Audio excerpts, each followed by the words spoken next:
Greetings to every student. Today we have Divya Pant with us. She secured 272 rank this year and she was our GS batch student from 2020 to 2021. Let's move to Divya and ask her about her journey. Hello, ma'am. Hello. First of all, congratulations. And ma'am, can you brief us about your journey? So I have done my engineering from NIT Raipur. Post that I did my MBA and worked for some 2.5 years. During that process, I realized that I wanted to do something that was more tangible, and that is how I got attracted towards UPSC. My journey has been almost 2.5 years long. This was my third attempt. In my first attempt, I did not clear prelims, and in my second attempt, I got into Indian Postal Service, and in this attempt, I have got 272 rank.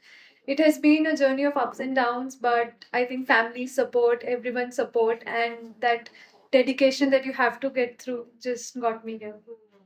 Okay, ma'am. My next question will be how much a coaching institute play a role in your successful journey as we talk about the general studies portion? I think when we start afresh, there are a lot of questions and doubts in our minds. It is important for us to have a holding hand in the beginning that can help us. And at that point of time, I think coaching institutes really help in GS specifically because the course is dynamic and it's changing. But at the end of the day, I think self study is the key to success, and we have to study from our own end and have to make the process. Okay, ma'am. Ma'am, one more thing. When we talk about the students, the aspirants who are preparing for this examination, what they face when they do the self preparation, they get diverted from the preparation. What is the main reason for the diversion? As we have seen, many people, many students get diverted just because they don't know. If we take the example of answer writing, they don't know ki who will check their answers. So certainly it's at some point of time they think कि अब ये answer कोई check करेगा नहीं और मेरे answer कोई checking हो नहीं रही है, so that's why they stop writing the answers. So is this the right way? I think diversion का सबसे बड़ा रीज़न है जो इंटरनेट में इतने सारे सोर्सेज हो चुके हैं, हमें बहुत इजीली लगता है कि अच्छा न्यूज़पेपर के लिए 10 न्यूज़पेपर्स हैं, उनकी 10 एनालिसिस हैं, 12 मैगजीन्स हैं, फिर उनके कंपाइलेशंस हैं। तो जब हम कंफ्यूज होते हैं हमें लगता है ये भी पढ़ लूँ वो भी पढ़ लूँ, और फ्रेंड्स होते हैं, हर कोई अलग अलग सोर्सेज यूज़ करता है, तो हमें लगता है इसने ये बताया, इस टॉपर की ये रैंक आई थी, तो we just keep running. So it is important to stick to one source because, and for that we need patience, because जब प्रिपरेशन स्टार्ट करते हैं तो बहुत ओवरवेलमिंग होता है, बट एक बार आप 6-7 मंथ स्टैटिक अपना थरो कर लेंगे तो यू विल रियलाइज हर जगह सेम चीज़ें दी हुई हैं और आपको स्टिक करना है. कोई भी एक सोर्स उठाइए, कोई भी पेपर उठाइए, कोई भी मैगजीन उठाइए, वो सब सेम चीज़ें बोल रहे हैं, बस पैकेजिंग अलग है. तो आपको एक सोर्स पे स्टिक करना है. और आंसर राइटिंग की आपने जो बात कही कि लोग लिखना छोड़ देते हैं क्योंकि चेक नहीं हो रहा है, I think we have to understand that we are writing this exam for ourselves to clear this exam. So अगर आंसर चेक नहीं हो रहा है तो हम टॉपर्स के आंसर से मैच करके देखें कि हमारे आंसर्स में क्या लैकिंग है, या फिर किसी और से पीयर चेकिंग कराएं. बट प्रोसेस छोड़ना नहीं है, बिकॉज वो कोचिंग वालों के लिए we are not clearing, we are doing it for ourselves, so we need to keep going. Okay ma'am, एक क्वेश्चन और रहता है कई बार कि हम न्यूज़पेपर्स को पढ़ें या फिर there are certain mediums as you were talking about कि यूट्यूब में भी आजकल एडिटोरियल पढ़ाए जाते हैं, तो should we consider those editorial, या फिर आप देखेंगे कि मार्केट में कई तरीके के सिनोप्सिस या शॉर्ट नोट्स मिलते हैं कि ये इन एडिटोरियल्स का शॉर्ट नोट्स है या फिर ये योजना का शॉर्ट नोट है. शुड स्टूडेंट जो प्रिपेयर कर रहा है इसके लिए, क्या उसको शॉर्ट नोट्स के लिए जाना चाहिए और he should go in a traditional way कि उसको खुद ही पूरा एडिटोरियल पढ़ना चाहिए या फिर योजना उसने खुद से पढ़नी चाहिए? माई सजेशन या जो चीज़ मेरे लिए वर्क करी थी वो ये था कि आप न्यूज़पेपर पढ़िए. इट इज़ इम्पॉर्टेंट कि न्यूज़पेपर से जो अंडरस्टैंडिंग डेवलप होती है, because our brain processes it. अगर हमें रेडीमेड मिल जाता है तो हम वो 4 फैक्ट्स याद कर सकते हैं, बट जो थॉट प्रोसेस है वो नहीं आ पाती है. तो newspaper reading is compulsory. Newspaper के नोट्स बनाने हैं या नहीं ये वेरी कर सकता है. Like I personally did not make notes from newspaper, but I know a lot of people who get selected जो खुद के personal notes भी बनाते हैं. मैम, तो फिर अगर किसी बच्चे का क्वेश्चन रहता है कि अगर हमें नोट्स बनाने हैं तो हाउ वी शुड प्रोसीड मतलब अगर न्यूज़पेपर एडिटोरियल का भी नोट बनाना है तो उसमें थोड़ा बच्चों को कुछ हिंट आप दे सकते हैं? उसका आई वुड से बेस्ट वे इज़ कि न्यूज़पेपर के लिए अलग से रजिस्टर बनाने की बजाय आपके जो स्टैटिक नोट्स हैं, वहीं पे आप न्यूज़पेपर के जो करंट अफेयर के नोट्स हैं, उन्हें अपग्रेड करिए, अपडेट करते रहिए, सो दैट नोट्स कंसोलिडेट हो रहे हैं रादर देन फ्रैगमेंट होकर फैलते जा रहे हैं। तो आपका जो जीएस का अगर पॉलिटी का, पार्लियामेंट का कोई टॉपिक है, आर्टिकल आया है पेपर में, तो वहीं पे आप उसको कॉम्प्रिहेंड कर दीजिए। Okay ma'am.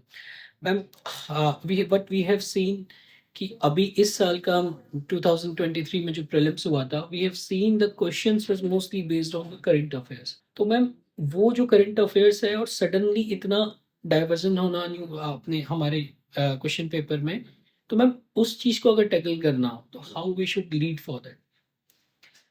अभी का भी पेपर देखेंगे तो करंट अफेयर्स बेस्ड था, but I would still say कि काफ़ी क्वेश्चन स्टैंडर्ड भी थे। कुछ क्वेश्चंस थे जो आपको स्टैंडर्ड है, स्टैटिक हैं। पहला प्रीलिम्स में होना चाहिए कि वो स्टैटिक स्टैंडर्ड क्वेश्चंस को मिस आउट नहीं करना है। नो मैटर व्हाट, हम कितना भी करंट अफेयर्स की तरफ जाएं, वी हैव टू स्टिक कि वो 20 to 25 questions we have to get through. Once that is done, current affairs के भी आपने क्वेश्चंस देखे होंगे, काफी हद तक एनालिटिकल क्वेश्चंस भी थे जो कॉमन सेंस बेस्ड, लैंग्वेज से समझकर या बेस्ड ऑन जो हम पढ़ते हैं उससे हम डिड्यूस कर सकते हैं। ऑल्दो एलिमिनेशन अब चला गया है और पैटर्न चेंज हुआ है, but still I would say hold of static और करंट अफेयर्स की भी अब थोड़ी analytical understanding more than just detailed study जो है वो करना ज़रूरी है। And there are few things that will always be important for prelims, जो आखिरी के 2 महीने में हम सबको याद करना पड़ता है, whether it is places in news, international relations के जो क्वेश्चंस थे, अर्मेनिया अजरबैजान टाइप, वो सारे क्वेश्चंस हो गए। एनवायरनमेंट के जो प्लेसेस इन न्यूज़ हैं, वेटलैंड्स हैं, तो वो जो कुछ चीज़ें हैं वो तो हमें याद करनी पड़ेंगी, बट अदरवाइज एनालिटिकल है करंट अफेयर्स भी। Okay ma'am, the next question will be कि आपने ये देखा है कि ऑप्शनल का आजकल काफी रोल बढ़ा हुआ है। अभी हम इस साल की टॉपर की अगर बात करें, she was having the PSIR optional, Ishita Kishore. Same goes for you, you also have the PSIR optional. अगर मैम ऑप्शनल की हम प्रिपरेशन की बात करें and we link with Shubhra Ranjan IAS, तो मैम कैसे एक स्टूडेंट को एज मिल सकता है जो एज आप सभी को मिला है? ऑप्शनल की जैसे हम बात करते हैं तो पीएसआईआर एक ऐसा ऑप्शनल है जिसका जीएस के साथ भी ओवरलैप है। सो बहुत सारे लोग जिनका बैकग्राउंड नहीं होता है कोई आर्ट सब्जेक्ट का, they go for optionals like sociology, anthropology, PSIR. तो उसमें ये रहता है कि कॉन्सेप्ट बिल्डिंग बहुत इंपॉर्टेंट है। मेरे केस में जो मुझे हेल्प किया वो ये था कि मैम ने जो कॉन्सेप्ट बिल्डिंग करी PSIR 1 में, दैट हेल्प मी। तो उसी टाइप से आपको कॉन्सेप्ट बिल्डिंग में फोकस करना है, क्योंकि टाइम इतना कम होता है कि इंटरनलाइज्ड कॉन्सेप्ट ही आप पेपर में लिख पाते हैं। आंसर राइटिंग पे प्रैक्टिस करनी है, क्रैश कोर्सेज ले सकते हैं प्रीलिम्स के बाद, या फिर हम फोकस कर सकते हैं कि कैसे आंसर को बेहतर बनाया जाए।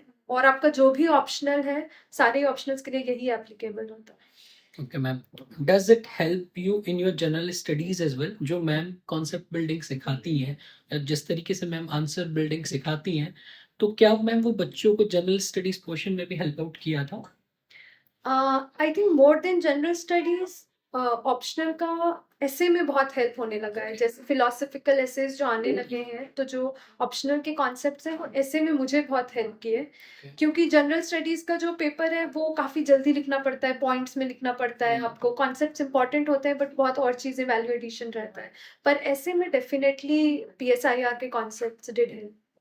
मैम, आजकल हम देखते हैं कि सी सेट में काफ़ी बच्चे कंफ्यूज्ड हैं। दे डोंट नो कि सी सेट को एम्फसाइज करना भी चाहिए, फोकस करना भी चाहिए, और कुछ बच्चे ऐसे हैं जो ओवर कॉन्फिडेंट हैं इस चीज़ को लेके कि मैं सी सेट कर ही दूंगा। बट चेंजिंग डायनेमिक हमने जो पिछले सालों में देखा है, जिस तरीके से सी सेट में चेंजेस आ रहे हैं, तो व्हाट डू यू फील कि how it is important for every aspirant to take the CSAT very seriously? GS में काफ़ी अच्छा स्कोर है बट देखते हैं कि सी सेट तो क्वालिफाई नहीं हुआ है। सो मैम, इस पे थोड़ा आप बताइए। आई थिंक हम सबके अराउंड अब ऐसे लोग हैं जिनके जीएस में 110 120 भी आ रहे हैं, बट सी सैट के कारण उनका प्रीलिम्स रुक रहा है। तो उसका मेन, आई वुड सजेस्ट कि प्रैक्टिस इज द ओनली की। और जो क्वेश्चंस आ रहे हैं वो थोड़े लेंदी आ रहे हैं। ऐसा नहीं है कि वो नहीं बन पाएंगे, बट वो लेंदी हैं। तो स्पीड मैटर्स। और स्पीड के लिए प्रैक्टिस इज़ द ओनली की। और अगर आपको कॉन्सेप्चुअली वीक कोई चीज़ें लग रही हैं तो यूट्यूब पे बहुत सोर्सेज हैं, या आप गूगल करके, या if you want coaching depending on everyone's personal needs आप वो कर सकते हैं। एंड अनदर की इज़ कि सीसैट के लिए ओवर कॉन्फिडेंट नहीं होना है, क्योंकि what we are seeing is कि बहुत बार लगता है कि हाँ सीसैट तो हो जाएगा, हमें मैथ्स आता है, हमने इंजीनियरिंग की है, ये किया है। बट काफ़ी डिफिकल्ट और लेंथी आने लगा है, more than difficult I would say. And hence one should keep practicing for CSAT and not ignore it at all. Okay ma'am, one last question with you कि आपका जो रूटीन था इस जर्नी में, आप जब खुद तैयारी करते थे तो how you managed your time table? आपका टाइम टेबल एक तरीके से मोटा मोटा मैं पूछूं तो क्या रहा? मैं घर पे थी तो मेरे पेरेंट्स, मेरे ग्रैंड पेरेंट्स सब थे, तो काफ़ी अच्छा, मतलब घर पे थी तो सुबह वही उठना, पढ़ाई करना थोड़ा-सा, और उसके बाद फिर करंट अफेयर्स पे फ़ोकस करना, जीएस और ऑप्शनल को मैं साथ में ही लेकर चलती थी, एंड ऑल्सो प्रीलिम्स और मेंस का भी मोर और लेस मैं साथ में प्रिपेयर करती थी। तो एक नॉर्मल रेगुलर रूटीन रहता था। ऑफ कोर्स कभी ज़्यादा पढ़ाई होती है, कभी कम होती है। आवर्स मैंने ऐसे कैलकुलेट नहीं किए तो I would be able to say कि इतने घंटे पढ़ना ज़रूरी है। One thing that work for me was कि मैं एग्ज़ाम से पहले काफ़ी ज़्यादा स्ट्रेच करती थी। लाइक जो लास्ट 1 मंथ है, I would study a lot more than whatever I had studied for rest of the days, so that वो पेपर में जब आप जाते हैं तो आप उस ज़ोन में एंटर कर जाते हैं। I think that's it. Okay, ma'am. Thank you. Thank you for your valuable time. This was Divya Pant with us. AIR rank 272, 2022 UPSC CSC. She was a Shubhra Ranjan student of 20 and 2021 General Studies and Political Science. Thank you so much.